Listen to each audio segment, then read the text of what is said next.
de soutenir les populations en situation d'insécurité alimentaire sévère ou parfois modérée.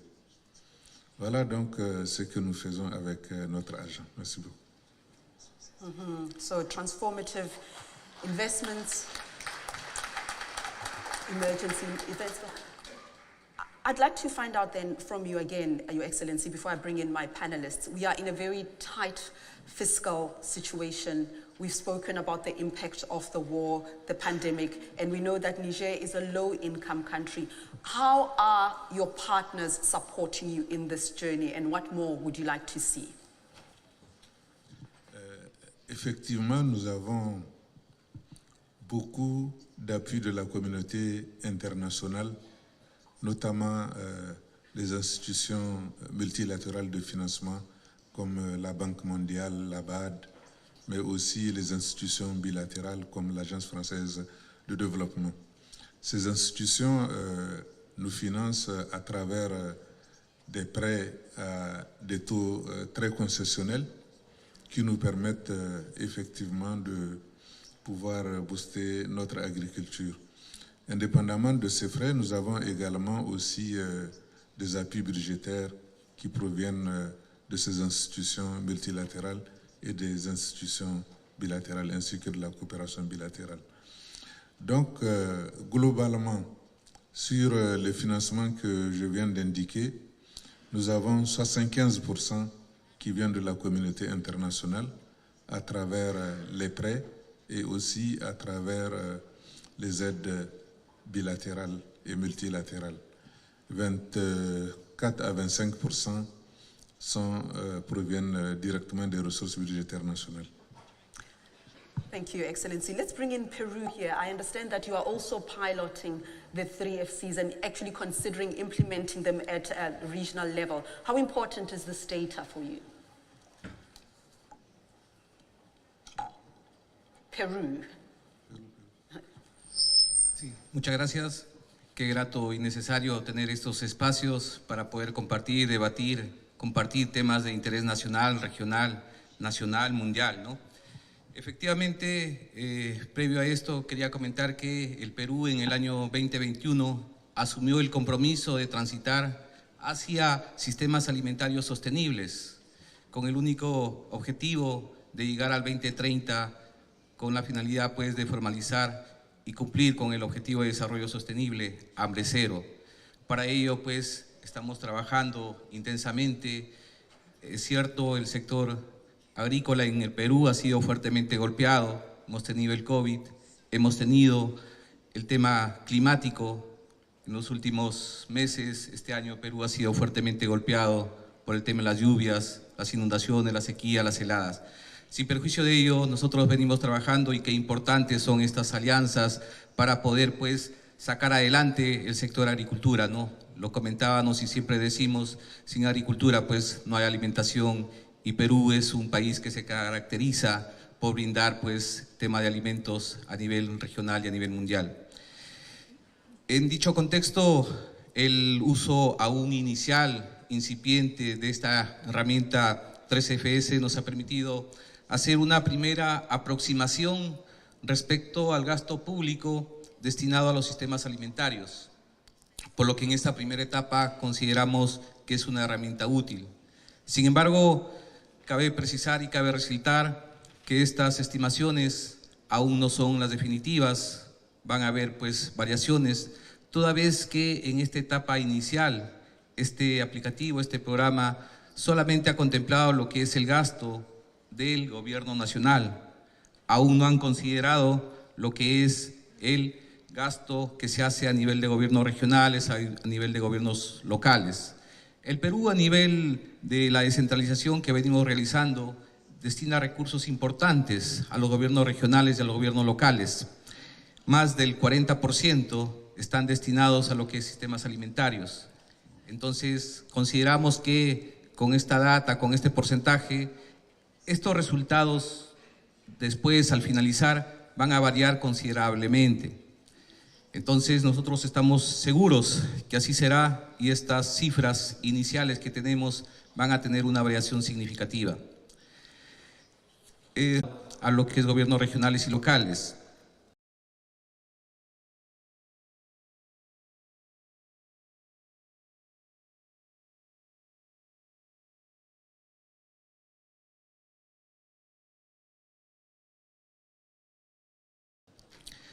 La metodología utilizada en este aplicativo está destinada en 5 pilares: desarrollo agrícola y cadenas de valor, infraestructura para los sistemas alimentarios, nutrición y salud, asistencia social, acá en la que se incluye lo que es últimos tiempos, y medio ambiente y cambio climático. Los recursos nacionales son la principal fuente, pues, de financiación de los sistemas alimentarios.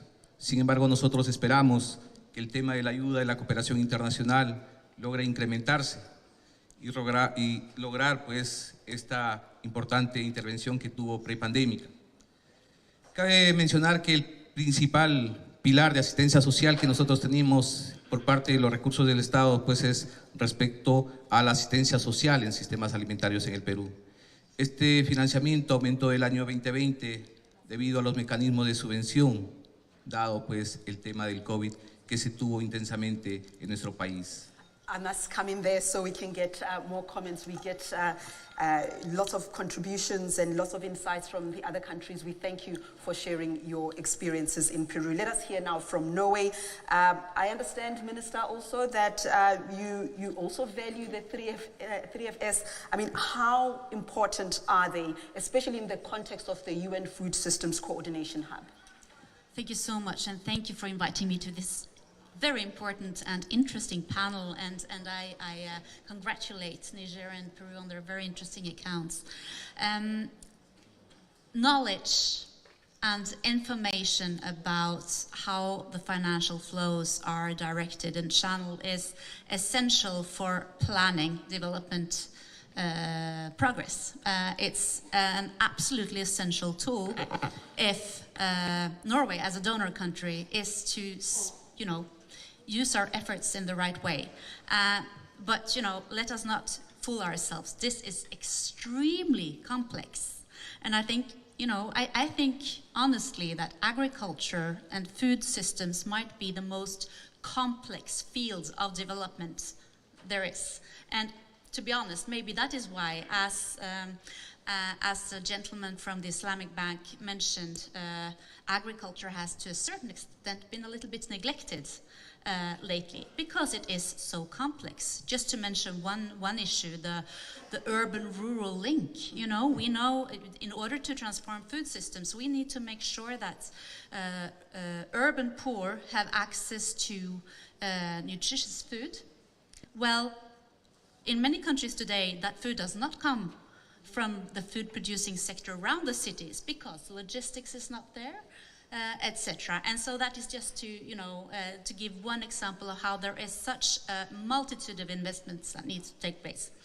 I wanted to mention 2 points in terms of thinking out of the box on financing this sector for the future that I'm spending a lot of my time on. First of all, we need to make sure that the food systems tap into the climate funding, climate financing, which is out there. And I have huge expectations for the next COP to put this on the agenda. And that is because the agricultural sector, or the food systems, is both the problem and the solution in terms of climate, both mitigation and adaptation. So, and we know that there is climate finance out there, and I think that the food system transformation needs to tap into a lot more of that available financing. The second is how to get private investments also to the least developed countries, because every smallholder farmer is a potential businessman, and he's a private businessman. So how do we get investments out there? And I think there is a lot of potential still to investigate risk reduction measures. We have seen it working in other sectors, but there is still a lot of potential for me as a Minister of International Development to use that limited ODA funding to take off some of the risk of private investments so that they see it profitable to go into also difficult sectors like the food producing sectors and the food processing industries in least developed countries. Thank you. Very much for your passion and strident position. Yeah. France's name has come up as a partner, and I would like to invite France then to comment on a theme that we touched on with the African Development Bank, recapitalizing MDBs and IFIs, leading to concrete examples. We want to see and know how you are a champion in this era.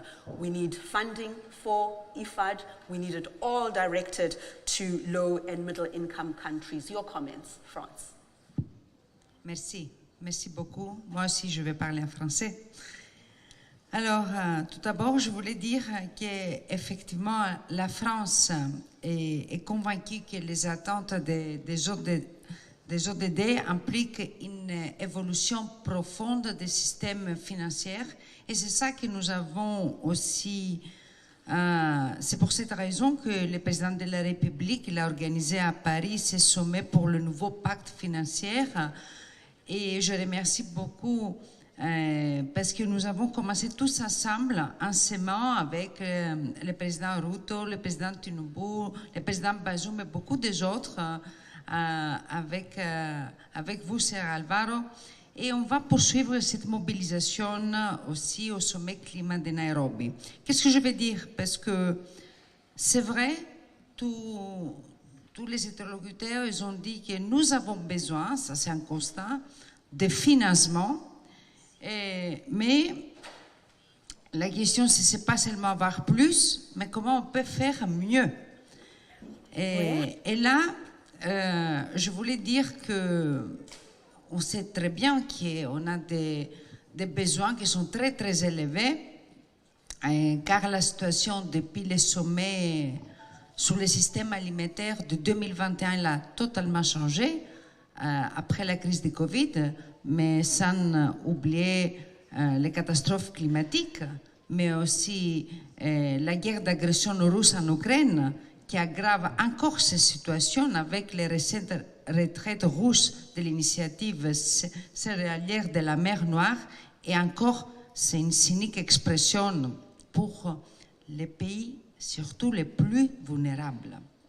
Alors, qu'est-ce qu'on peut faire, comme vous avez dit, je pense